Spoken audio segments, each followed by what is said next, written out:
Support for Juneau Afternoon comes from Heritage Coffee Roasting Company, providing Juneau with locally roasted coffee for over 40 years, with cafes and drive-through locations throughout Juneau. More at heritagecoffee.com.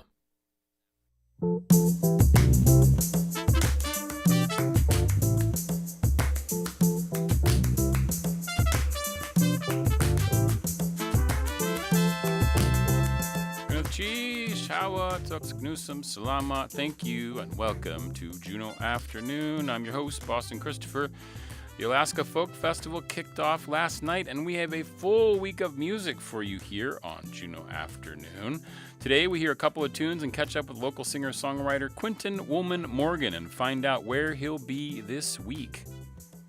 Big Sissy, the East Coast group of three sisters, rocked the UAS Folk Fest last Saturday and has a performance every day this week. They're here to share some of their musical goodness with us. And post-Folk Fest, the music doesn't stop. Pink Martini is coming to Juneau. We have the extended interview about their upcoming performance on April 19th. Those happenings are coming up this hour on Juneau Afternoon from your community-supported public media station, KTOO. You can also catch us on our live stream on KTOO's YouTube, Facebook, and Instagram pages. A special programming note, join us in a live studio audience, Juneau Afternoon, this Friday, April 10th. The show will feature the guest dance band of the folk festival, the Red Hots. Bring your dancing shoes. Arrive by 2:45 in the studio downstairs here at KTOO this Friday, April 10th. And for everything Folk Fest main stage schedule-wise, you can visit akfolkfest.org. And for all the additional vibes going on this week, visit the KXLL Nightlife Guide on the homepage at ktoo.org. And now, to begin our coverage of live music here on the red carpet stage this week on Juneau Afternoon, kicking us off, Quinton Woolman-Morgan.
Yeah. Quinton Woolman-Morgan. Thank you. That is awesome, dude. What's the name of that song?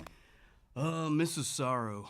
Mrs. Sorrow? Yeah. Yeah, nice. Okay. Now you have been you were on the show years ago, and you did some cool tunes. You got this harmonica thing. You got the guitar. Like, when did you get all this together? When did you start playing music? Oh, I started playing guitar at a really young age. Like, I think I got my first guitar when I was like 11 or 12. Oh, wow. And then I didn't get comfortable with singing until I was like, I think it was like 2020, like during like the whole pandemic. I got comfortable with myself. Yeah, right. Had to do something with yourself, so started singing. And then the harmonica followed after that. Oh, the harmonica followed. Why did you add the harmonica in? I knew that I was gonna be doing like solo stuff, and I felt like I needed something to pack more punch. And also my grandfather, when we would go to bonfires and campouts, he'd play harmonica in the concertina for us.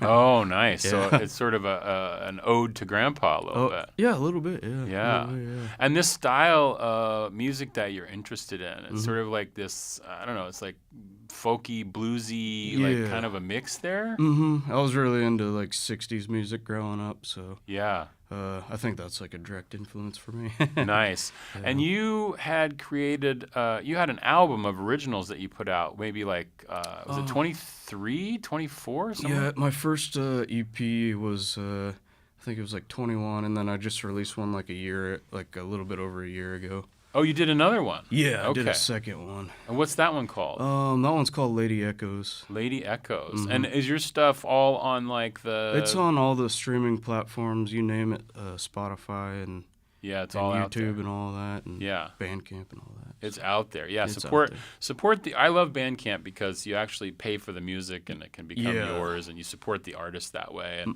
because, I think that it's known that the Spotify like streaming residuals are pretty tiny. It's like Yeah. you get like a quarter of a cent every time it plays or something. Yeah, they don't pay out very well, that's for sure. You get like $30 every year, couple years or something, right? So, and so when you are songwriting, where do you get your inspiration? I know you used to work outdoors a lot. Yeah, I think that helped influence me a lot back when I was first starting music, and now I just think I come from like a deep emotion when I, like with my relationship and with I don't know, just hardships that I've been through, or even happiness or fishing, like I just kind of all that type of stuff. So when you are, I'm always curious in the creation, like when you're thinking about doing a new song, does it start with, do you just plucking up a melody, or do you see something and like think of a phrase? How does it work for you? For me, like, it's really weird. I'll like wake up in the morning and I'll have like a new song in my head, and then I like try to bring it the best I can to the guitar, and then I add the lyrics after that. But I have like the melody in my head. So you dream the melody in some ways. Yeah, so you wake up and you might have had something in your body, and you just pick up the guitar and start trying to figure out what it was. Yeah, and I'll have it like ringing through my head all day until like I put it on paper or make something out of it, Oh, wow. That's kind of cool. Yeah, it is. I feel privileged to be able to do that. Yeah, like I never hear something like that in my head. Like there's never anything like that going on in my head ever in terms of music. Usually I'm getting stuck on some song I've heard. Yeah, right? I do that too. Like I'll have like melodies that I make up that are really annoying in my head, and Yeah, especially some of those songs you don't want to have stuck in your head. You know what I'm talking about? Absolutely. I'd rather have your kind of music stuck in my head. Thanks. So let's go over what you're going to be doing this week. Tonight you're going to be at the Music in the Jungle over at the Pottery Jungle. Pottery Jungle, playing there at 6, and then I'm playing with the band that I'm in, Steady Going, over at the Alaskan at 10 o'clock tonight. That's tonight? Yep. Okay. Steady Going, which I just saw Lisa Denny's post about how that band basically started for Folk Fest last year. Yeah, that was our first show was at Folk Fest, and it was on a Monday, and we had a Monday show yesterday, so it was like a year anniversary thing. It was really cool. Oh, that's really cool. And then later this week, you're also going to be at the Alaskan. Yeah, I'll be playing a solo set over there, and then the Grizz Bar right after that. Grizz Bar as well. Mm-hmm. Yeah. And then Steady Going has a couple other gigs Yeah, this we're week as playing well. at the Crystal and Pottery Jungle as well. So you're really you're all over. Mm-hmm. Yeah, it's going to be a busy one. It's a busy week. Yeah. Now, I know you used to work, was it for the Forest Service? Yeah, I worked for the Forest Service and unfortunately lost my job in that whole In the government yeah. situation. So what are you up to these days? I work for the Harbors Department.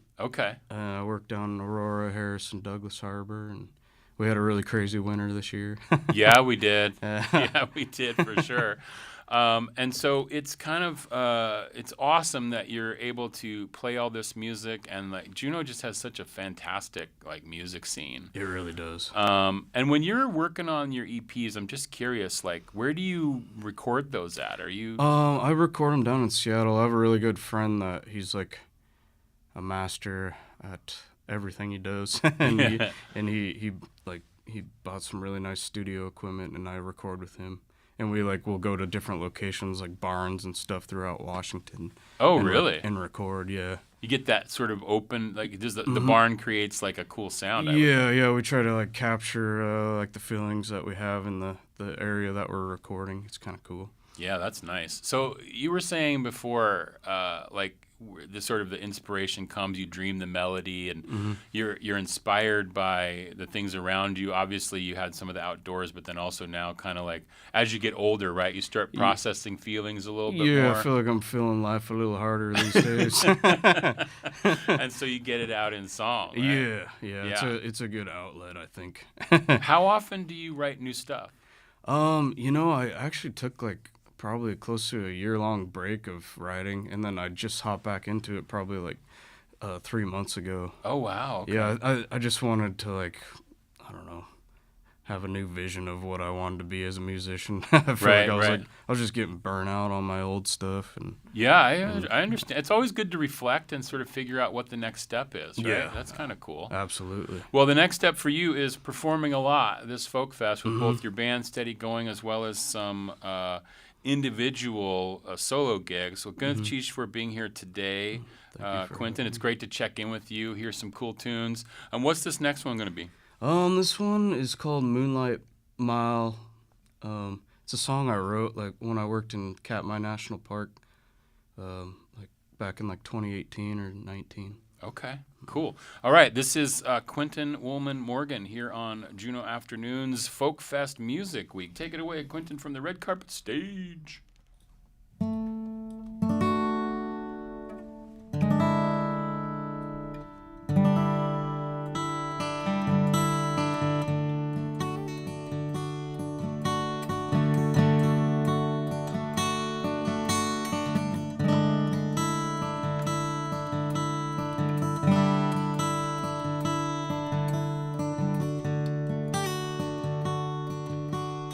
You don't have to smile. Let's get stoned and stay a while. Don't you think? Don't you think? We can walk that mile, watch the sunrise as they wake, as they wake. Oh, you and I can see what everyone seems to be, seems to be, seems to be, seems to be.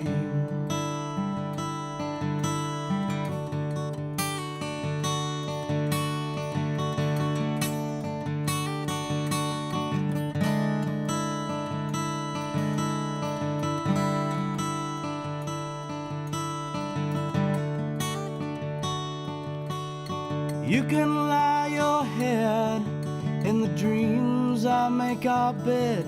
Don't you think? Don't you think?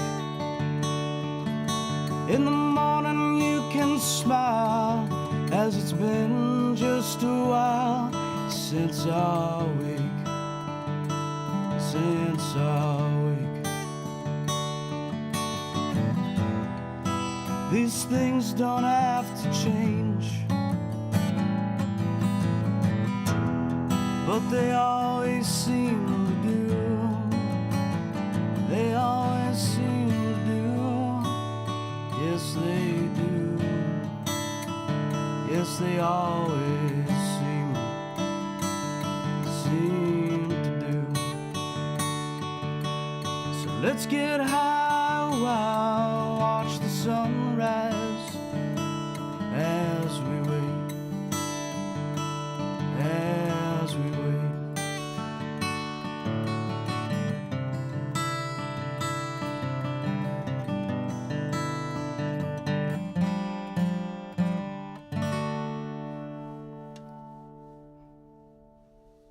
Oh, yeah, a little Quinton Woolman-Morgan to kick off Folk Fest Music Week here on Juneau Afternoon. Thank you, Quinton Cheese, for being here, buddy. Thank you for having me. Really appreciate it. Catch Quinton all this week.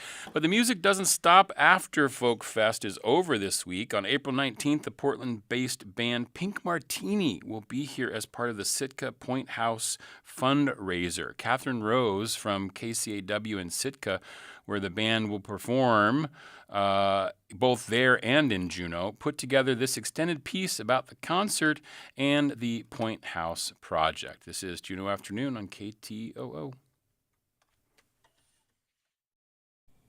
Jarek, if you could get us started, I'd like to first ask you to share some background for listeners who may not know what the Point House is or about the revitalization project. Sure. Well, my name is Jarek Hope Lang. My Tlingit name is Routine, and I am of the Raven Moiety Kiksadi clan from Sitka, Alaska. And this project started out in the most organic way for me, which was I was walking by with the late Bertha Karras from Sitka, Alaska, and we walked by this chunk of property on our way to her house, and she said to me, just casually, "That's your people's property, and you need to get it back." And at the time, I really had no idea or no concept as to what tied me to that land and what her impression was that I had any business being a part of it. So kind of led me down a rabbit hole to understanding what had been there prior. And then it came to my attention that this was where our clan house had once stood. And a simple statement like that from somebody that you respect can spiderweb in these million ways, and it opened up my mind to the idea that my history used to exist in a physical structure, but far beyond the physical structure, I continue to exist, and I continue identifying from being from that house, even though the structure wasn't there. So it started a decades-long work of trying to work towards repatriation of that land. It fell out of clan ownership, and actively worked with the people who owned it to see about getting that land back. And that was when I became aware of the land back movement. And I hadn't really conceptualized what land back was and how the healing came from that process until the process started of us acquiring the land back.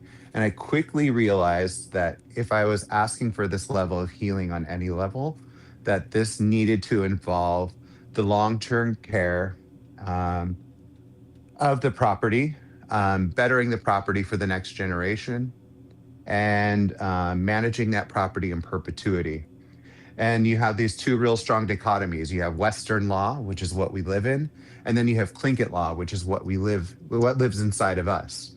And I said, somehow or another, there has to be a way to mirror these two things. And so to honor the property, I said, we need to rebuild, not just structurally, because this is a brick and mortar project, but we need to rebuild spiritually. And there's ideas that tie to that property that I just felt like the time was ripe. I'd never seen a clan house go up in my lifetime. I've seen them come down. I think, Catherine, you know as well as us that the Sitka Indian Village right now has some areas that really need help. And I think I had the permission inside of myself to tell my own story. So what we're hoping to do with the Point House Revitalization Project is build a 21st century clan house that represents Tlingit people in present day. We're also in the process of remodeling a 19th century Quixote clan house 4 doors down that can also place us in the past, but let us look towards the future. We worked on Kayashka Hit, which was the late Chuck Miller's.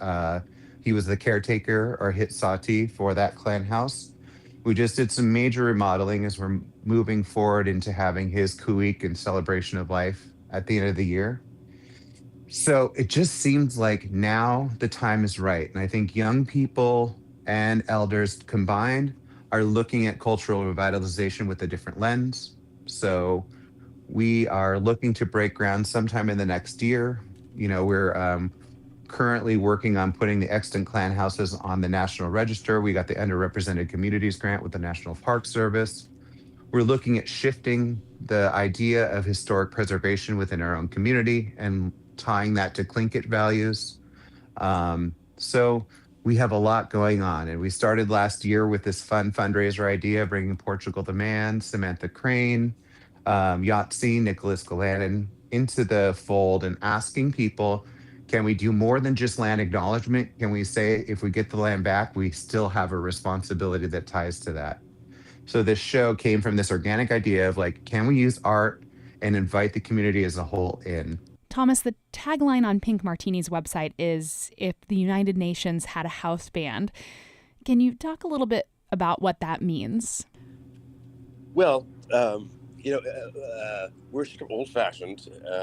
So if we had the tagline is actually more like if the United Nations had a house band in the year 1962, hopefully we would be that band. And because it's we perform songs in 30 different languages. We're sort of musical diplomats and ambassadors, and sort of believe in the power of bringing people together through music. And we have a 31-year history of doing this, and we're so delighted to be coming to Alaska to be part of continuing in that tradition. And going back to that 31-year history, I'm really curious about the origins of Pink Martini. When I was reading a little bit about it, it can be traced back to the Pee Wee Herman Christmas special that you saw. Can you tell me that story? So back in 1994, I had just graduated from college, and I thought I was going to go into politics.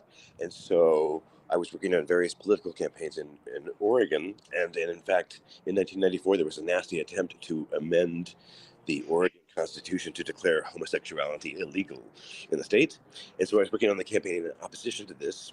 I had just seen Pee Wee Herman's Christmas special, which has, have you seen the special? 45 minutes of it's unbelievable. He has every guest star imaginable. Dinah Shore, Oprah Winfrey, Whoopi Goldberg, Magic Johnson, Little Richard, Cher, Charo, Katie Lang, Grace Jones, Zsa Zsa Gabor, and the Del Rubio triplets. 3 gals, 3 guitars, somewhere between the ages of 70 and 80. They literally were triplets. They lived in a triple-wide mobile home in San Pedro, California.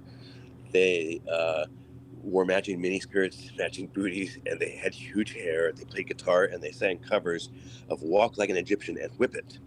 And so I brought them to Portland to do a series of concerts in nursing homes, hospitals, retirement homes, and Rotary meetings. And at the end of the set, they would very sweetly say, "Please vote no on Measure 13." And at the end of the week, we had a big community-wide concert. I needed an opening act, so I threw on a Betsy Johnson cocktail dress, and I started the band. That's how it started, 31 years ago. And we then kind of became the house band for political fundraising in Portland. So we did benefits for cleaning up the Willamette River, affordable housing, that kind of thing. And we also played a bunch of weddings, most of which ended in fiery divorce. We have a 98% divorce rate.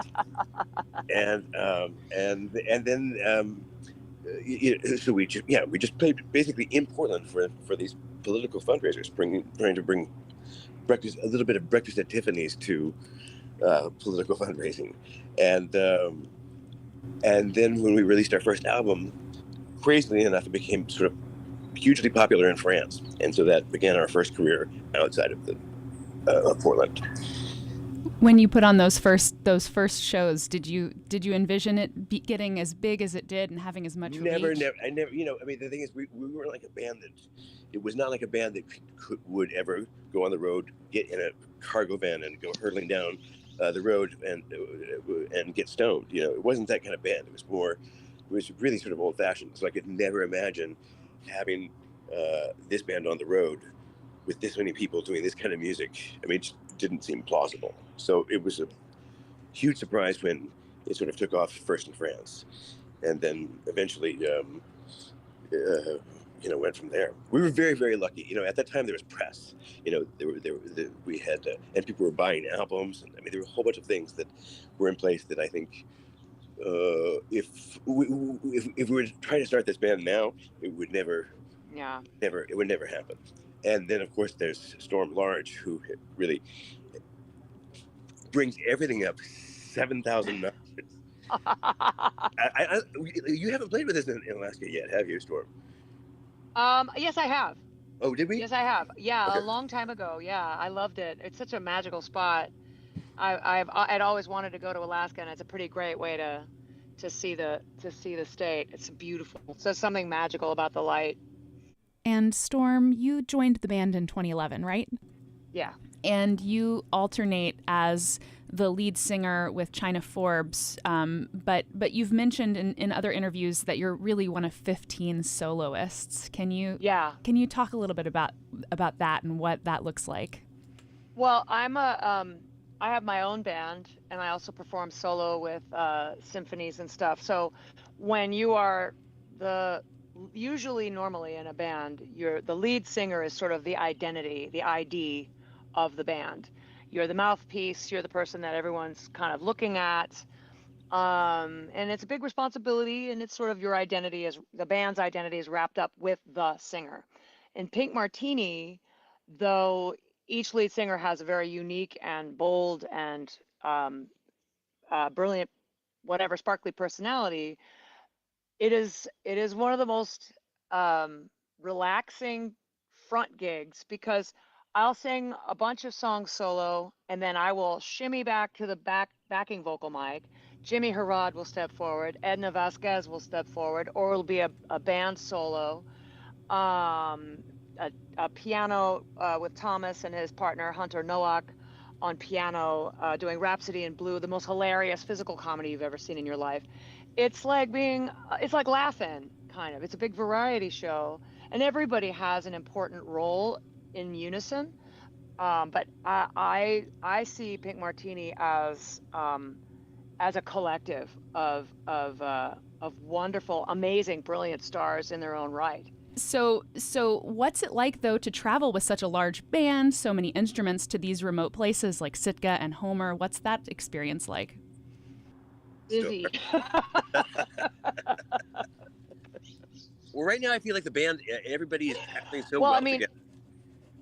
There's a lot of laughter. I mean, it's been going on for 31 years, so you would think that there, at times people have been deeply exhausted, including mostly me. But I think that right now everybody is just so happy with how things are going that it's a pleasure to be on the road. And so what can Sitka and Juneau audiences expect from these upcoming shows, and how can they prepare? Like, what albums should they listen to? What can they kind of get ready for? Any albums, really. I mean, I hear Pink Martini music all over the world, playing in restaurants, cafes, even in like shopping centers. Really, the albums are polished and beautifully put together. It's vastly different from the live show. The live show is just a party. So, they don't need to prepare. Just be hydrated, rested, show up with your heart on your sleeve and shoes on your feet, and you're going to dance your butt off. So maybe calorie load. If the audience is showing up with all their heart, it really juices the stage. It juices us, because we're not the kind of band that is like, that we are a band on stage, lit, electrified, amplified, and you are the audience and you sit below in the dark and you receive what we have to offer. It is a whatever room we're in a high school auditorium or a giant or the Hollywood Bowl, a huge stadium, everybody's in on it. Everybody is a part of the show, energetically, emotionally. It's fantastic. I think that's part of the secret sauce and why Pink Martini has lasted so long, because it is the ideal situation for especially nowadays. It's such a radical act of optimism for people to gather like that, from different backgrounds, different socioeconomic realities, different ethnicities, and all gather together in a room and have a matching emotional experience with their fellow man and their fellow woman. So it's just it's rad. It's just but the audience is definitely part of it. They're not a separate entity ever. So it's going to be awesome. This is the second benefit concert. Where did the idea, you said it was organic, come from for using music and concerts and connecting it to this project as an opportunity for fundraising? I never really realized that I had such an amazing friend group. I'd never pulled from it. I just got to experience it when I lived amongst them. I just was part of this like community and got to witness their art and their craft, but I never called upon it to benefit me in any way. Um, and I think there's a heavy burden that comes with some of this lifting work, right? It doesn't just happen because you sit back and let it happen. So I guess being firmly rooted in who I am and what I'm trying to do and what I'm trying to accomplish, once you establish your narrative, it's much easier to ask for help because it becomes more of a tangible. So when I reconnected with Thomas in Portland, it was like, well, we have this momentum. Let's keep it going. I think what Portugal the Man and Samantha and Yatsine provided us was optics, and we want to continue that. And I think it's an unconventional way, right?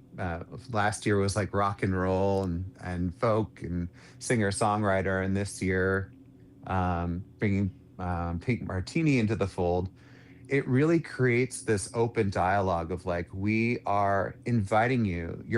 The purchasing of a ticket is an invitation to be a guest in our process.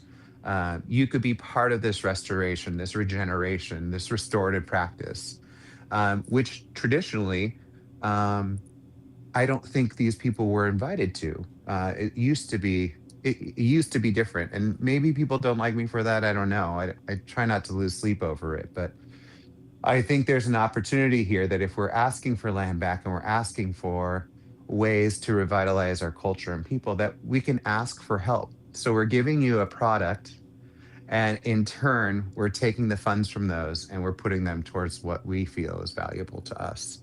So it's wonderful to use art as a mechanism, art and music as a mechanism to invite a broader community in to be part of this supportive process.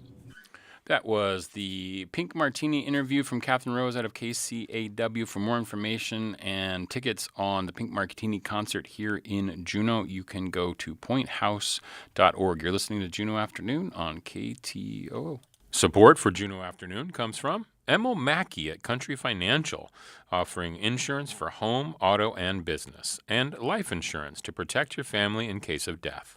Located in the Juneau Nugget Mall. More information can be found online or by calling 907-500-7017. Hanson Grass, Ka eat with the shuyi, we kashuk ayitin. Jin kat ka ke jin tak kanakaya haanikak, gunilchish.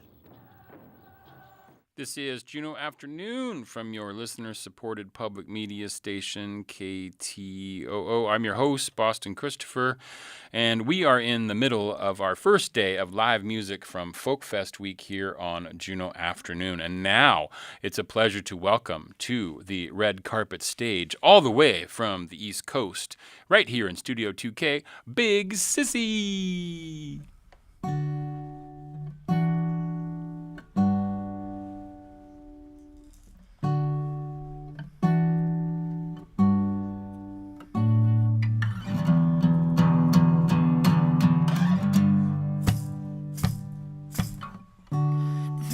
that you see in my eyes when I'm backing up and needing to apologize. The notion that my step is a fall and I'm heaving heavy, breathing up against the wall. The lie that I tell myself that a person can't drown if they already live underwater. Well, I'm a good climber, it's getting harder to find a good spotter. You down to hold my life.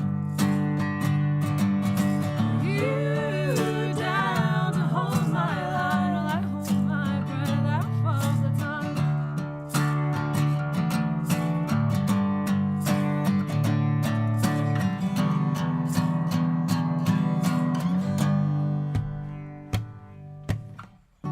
The stutter that you hear in my breath, like I haven't exhaled yet.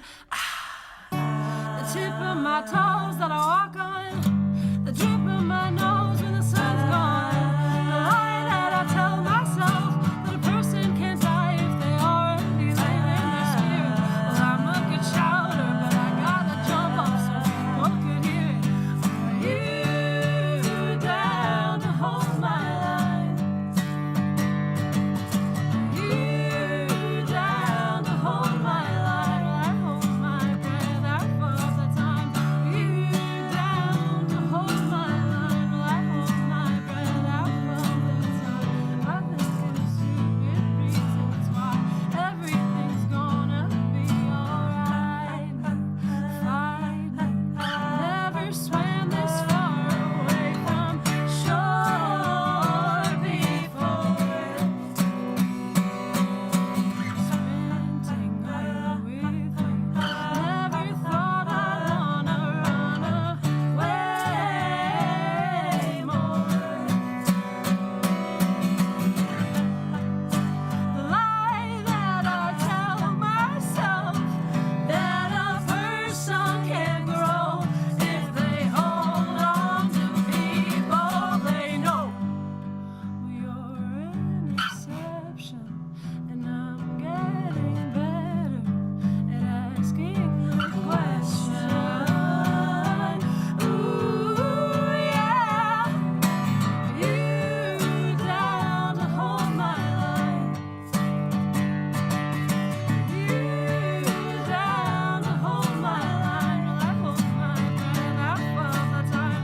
You down to hold my line. If I fuck it up or I get it right, I think of damn good reasons why everything's gonna be alright. Don't always have to be a fight.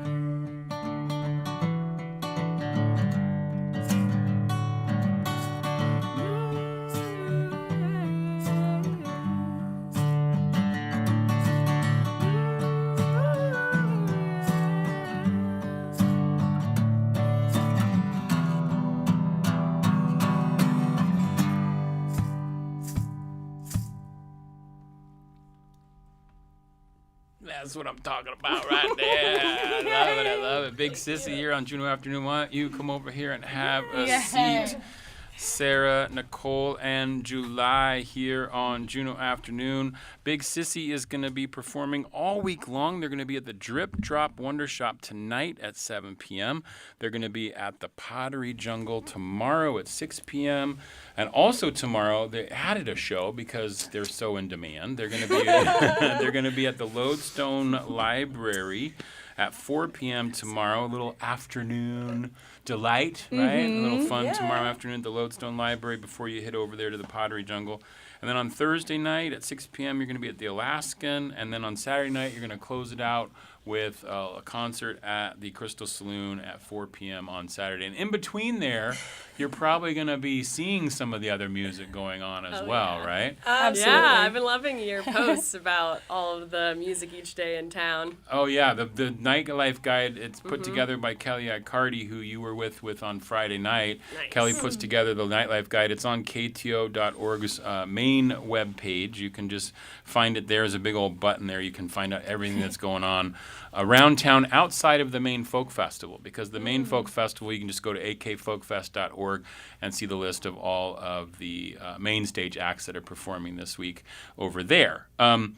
So you all were on the show last Friday, but we didn't sing. So I wanted to have you back because I wanted you to sing. But you were part of the UAS Folk Fest that happened on Saturday night. How did it go? So good. Yeah, it it was so wonderful. whimsical and magical. Yeah? Yeah. Was there a lot of kids there? Oh yeah. Yes. They made it. A lot of They really students, I mean, not kids, but Well, no, students. both. And kids. Children. Oh, and kids. Friendly, yeah, kids just like running and screaming and hula hooping, and it just was such a fun like family vibe, which I think is going to be kind of different from the other shows that we're playing this week. So Definitely. Yeah. it's just very wholesome and sweet. That's cool. Yeah. Yeah. So when you're talking about, so what was that song called, by the way? Hold My Line. Hold My Line. Yeah. And was that written by all of you or one of you, or how does it work? So we are working on writing more together, but so far July and I have written like all the songs separately. Okay. So it's kind of things that we had written really before we became a band, and then we've adapted to the band. So we're still kind of developing like what our style is writing Yeah. together, but like lyrically and guitar wise and melody, but then like all the other parts we come up with together. I see. Okay. But yeah, that one I wrote a little while ago. Yeah, because we talked about this on Friday, but you guys put yourselves together as a group last year to come up here for UAS Folk Fest and Folk Fest Week because you know Bridget Monk's out at the university. And you all had worked separately, though. You've all been in music for a long time. So last week we didn't get to dive into it as much, but like, I think I asked, like, what was the dynamic like between sisters? Because we have big sister Sarah, middle sister Nicole, and baby sister July, right? You're in order. Yes, That's we're in order. works for me. And one of you has colored hair. No, two of you have colored hair, but somebody didn't do it. I literally tried. I had blonde hair over the summer, and then it started growing out, and I was like, I'm just going like black practically, Yeah, like dark black. brown. And I tried to lift it and put in some pink like streaks in the front, and it wouldn't budge. Like I literally like colored it for like 4 hours. I was like, I oh. like it like you're the older sister, so you're the dark. I got to take care of these two. You know, like. You're not Yeah. So as you've developed over the year, and you're talking, Nicole, about how sort of your songwriting together, you're sort of figuring that out. Are you still like kind of figuring out what the vibe of the band is going to be? I know we talked about it sort of being sad girl or whatever that is, but like. So are you still trying to put the pin on it, or you don't need to box yourselves in, but what's the discovery been like over the last year as you've sort of created music together? It's definitely still in a growth stage, growth process. As we started recording, it was cool to add, bass and just more layers. And don't you have somebody drumming for you too? Yeah, our drummer's coming in tonight. We can't wait. Robbie! Yeah. So what were you saying, Nicole? Sorry. I think the recording is kind of helping us find the sound on each song too. Like as we get into the production, that can kind of help us like develop our sound. But absolutely. I think we all have we have some crossover musical influences, but also somewhat different. So I think we've been in other projects that have had completely different sounds, like either, really folky or really like almost ska, and so like, I think we're like, okay, well, what are we now? And, I don't know, it's fun. Like, I think also playing live really helps to like work out songs. So I think like that is helping us to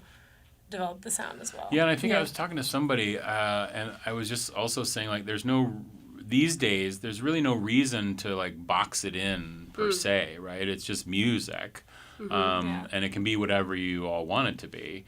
I'm just curious because you basically had different pasts. You were in different bands and doing different solo things, and you were doing things before this got together. Are you still doing like other projects? Like July, you were in a band, right? Yes. And so did that band is not a thing anymore? Yeah, we were together for about 5 years, released 2 albums. But yeah, we were like a 7-piece band with horns. Oh, and wow. so over the years, we had different members kind of coming and going. And yeah, I don't know.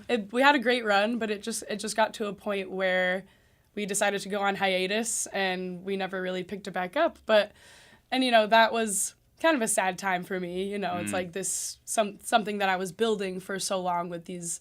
It had been your identity in a way. Yeah, right? totally. But yeah, I'm really grateful for my sissies for, you know, lifting me out of that funk and making me really excited about moving forward and embracing being a musician again. What was the name of that band? It was called July and the Seratones. July and the Seratones. Yeah. I love that. That's cool. And what kind of music was that? So that, you know, again, With like horns and stuff, there were so many different like influences amongst all the members. But I mean, yeah, we had some jazz influence with the horns. Like Nicole said, it was definitely very like ska, kind of reggae dub influenced. A little bit funky, a little bluesy at times. Yeah. And Nicole, what were you doing before Big Sissy got formed? Were you like a solo singer-songwriter? I've been solo for like, I mean, I've been performing my entire life, but like more since I was like 15. I've been like, you know, every open mic, I've done a lot of solo stuff. I had a band for a short time, like 2 years or so, with actually the drummer that is now our drummer again. He's the best. Shout out to Robbie. Coming in today. Yeah, coming in today. He's like in the air right now. Yeah. And so yeah, that was really fun. And yeah, I think more just like collaborating and like I'll perform with people, but not necessarily as a fully formed band. So yeah, definitely mostly solo for a long time. I see. Okay. Yeah. And then Sarah, what about you? What were you doing before Big Sissy was formed? What were you doing musically? Yeah, so as you can probably imagine, we come from a very musical background. Yeah. And our mom is a super talented musician. And I think throughout all of our lives, like I've played so many different instruments over the years, from the clarinet to the flute to the piano to drums to guitar. And my most recent interest has been banjo. So yeah, over the last decade, I've kind of been dabbling with that more at sometimes than others. But yeah, bluegrass has become like a huge love in my life, and I wasn't really doing much, but I knew that I really wanted to. And they have so much more like stage presence experience and performing and stuff. And I went to school for illustration, and Becca and I too were more of like the painter as the artists go. And Nicole was like the performer, and then Becca became the performer. And it's much newer for me, like being on stage and being name's confident. July, by the way. Sorry, July. Big sister. Oopsie. That's right. I know. I was like, I'm both. It's all good. It's all good. Yeah. So I see. So you were kind of the in the corner drawing, doing things, and then they sort of drug you into this. Yeah. But you've been interested. At times, like we have played together. Yeah. Yeah. So that's so interesting. I know one of our local folks here is on the board of the folk festival, Annie Bartholomew, and she got into banjo a couple years ago, or maybe like, I don't know, 3 or 4. It just became like her thing. Like she's so obsessed with it. So if you have you met Annie yet? If you when you meet Annie, you're going to be able to bond over banjo. Yeah. Just start talking banjo with Annie B, and you're going to bond because she's become amazing at it, which is really, really fun. Good. She's been like studying with people and teachers and things like that. So love it. It's very, very cool. Yeah. So that's really nice. So when you're in Connecticut? Is that where you all are? Sort of. Yeah. Yes. I live in Brooklyn and New York. I see. Okay. And they're both in Connecticut, but we always practice in Connecticut because that's also where our drummer lives. So I see. Okay. I'm doing a lot of traveling. You're doing a lot of traveling. Yeah. I can see definitely how Nicole, the middle child, of course, being the artistic and going down to New York City, doing the whole lifestyle thing. Gotta get out of this town. Yeah, I love it. And so have you been doing gigs like, I know I saw on your Instagram, which is bigsissy.band. You can find them on Instagram, which is great because you document like all of your travels, and you document different events. And I saw you put a little reel together. I even saw you had a clip of yourselves on the show here from last Friday, which was nice. So you're documenting your whole journey, which is really cool. Are you performing like in and around Connecticut, or what is your goal like performance wise? Do you want to keep doing like things like Folk Fest, or do you want to create your own like little concerts at like, I don't know, where do you perform at these days? Like, is it like bars and stuff or coffee shops? Where does it happen? Yeah, we, to be completely honest, we have not played that many shows in the past year. A handful, like mostly in Connecticut. I really want to play some more shows in New York, but I think I'm still developing those connections. Like in Connecticut, there's a number of places that we can just be like, hey, can you like, hey, yeah, book us, for you know, sure. like, just because we've like known them for so long. Yeah. So yeah, kind of like like just like band maintaining. experience. Yeah. Well, that's the thing connections. is we love that about Juneau is like here in Juneau you can become a performer and perform all the time. Like our local folks are performing all the time at the different bars and different venues and different things. I understand like in New York how difficult it is because the amount of competition that's there and how many people are trying to get into those gigs is a lot. I was just curious like because I know it's hard to get to the point where it becomes the only thing you're doing, right? In terms of like professionally, that's tough. So you're balancing like jobs with music and then traveling up to be with your sisters to rehearse and do all those kinds of things. So like when you come to a place like Juneau for Folk Fest, it must just feel like this is it. This is like the dream idea, right? To be performing and just having fun with the audience and doing all that. Yeah. Yeah, we It's really been incredible. Go ahead. It's been mind-blowing. I mean, after last year, like, there were moments when we were here and we were just, like, pinching ourselves, like, is this really happening right now? Like, walking down the streets and people from who knows where being like, Big Sissy! And, Right. You know, even so this cool. week, like, Such every an place, overwhelming every restaurant that we've gone to, somebody pops out and they're like, hey, is that Big Sissy? And it's an incredible feeling. And, I mean, I know that I've always had dreams of, like I have a reoccurring dream that it's like an apocalyptic scene and like our music is like saving the world and it's like, you know, these subconscious things been planted. Like I truly feel like we're meant to move people with our music and this really feels like it's a greater reality than maybe we ever really thought it was before. Well, this seems like the great way to sort of see the potential, right? Like to see the what could be, and that if you keep working at it and you're doing all the hard work to make it happen, that it's just going to keep getting better and better. And it's really fun to sort of, you know, hear you and see you and meet you at this point, you know, in your careers, and just to see like where will you be next year? Where will you be when you come back to Folk Fest? Like Willie Carlisle, who's the guest artist this year at the Folk Festival, he was here like many moons ago. You know, and now he's like the guest artist. It's so cool, right? It's really awesome. So I really appreciate you all being here today. Can we get another song? Would that be fun? Yes. We'll go out with another song today. What's this one going to be called? So this is one that I wrote. It's called Hurricane Season. Hurricane Season. Okay, hop up back there on the microphone, the red carpet stage, and I'll give y'all another shout out here. So Big Sissy, you can find them on Instagram at bigsissy.band. They're going to be at the Drip Drop Wonder Shop downtown tonight at 7 p.m. They're going to be at the Poetry Jungle tomorrow at 6 p.m. They're also going to be at the Lodestone Library tomorrow at 4, and then the Alaskan on Thursday at 6, and the Crystal on Saturday at 4. They're just basically everywhere all at once this week. They're going to be all around doing their thing. So, and you can, like I said, you can find more at bigsissy.band on Instagram. Once again, here from the red carpet stage on Juneau Afternoon, it's Big Sissy. As she's tuning. She's tuning. We got a minute to tune. We got a little tunage. We love it. It's live radio. We got to tune to get to the right song. While she tunes, I'm going to play our last underwriting spot for the day real quick. Here we go. This is Juneau Afternoon on KTO. We'll be back in 20 seconds. Support for Juneau Afternoon comes from Tongass Federal Credit Union, a member-owned financial cooperative offering checking and savings accounts, loans, and digital financial services. In Juneau at 8585 Old Dairy Road in the K Plaza and at tongassfcu.com. Federally insured by NCUA. Big Sissy!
the rain fell, it caught me by surprise. Thought I'd find it falling from the sky, not my eyes. Every drop is a tidal wave goodbye to justify. When the rain fell, it caught me by surprise. Thought I'd find it falling from the sky, not my eyes. Every drop is a tidal wave goodbye to justify.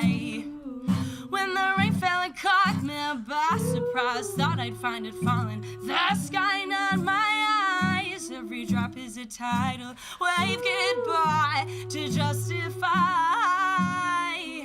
When the rain fell, it caught me by surprise. Thought I'd find it falling the sky, not my eyes. Every drop is a tidal wave goodbye one last time.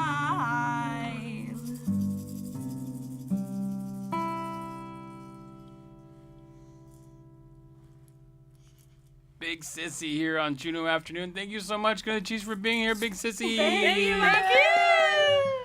And that will do it for today's Juneau Afternoon. We are Wednesday through Friday at 3 p.m. here on KTO, except for our extra special show that was today, right here on KTO Juneau 104.3 and KUK Juneau Akbay 91.7. Find the show online at kto.org/Juneau Afternoon, where you can listen to episodes, subscribe to the podcast, offer feedback or suggestions, or find out how to be a guest on the show. Live stream archives over on KTO's YouTube page. Our theme music is by Indian Agent. Support comes from Country Financial, Hanson Gress, Heritage Coffee Roasting Company, and Tongass Federal Credit Union. I'm Boston Christopher, producer and host of the program, with help today from Aaron Tripp, Miko Wilson, and Megan Reardon. Good cheese. Thanks all. Have a great Folk Fest. At Morning Edition from NPR News, we know you're busy, so we get straight to the point. We go to the people who